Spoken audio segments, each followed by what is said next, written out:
乡亲啊，这个总统候选人第一场的电视政见发表会，就伫咱华视来举办，暗时7点，请收看华视。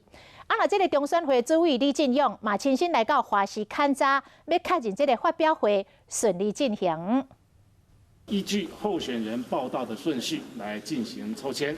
中选会主委李进勇亲身到现场确认，因为今仔日华视就要办头一场第15任总统、副总统选举总统候选人电视政见发表会。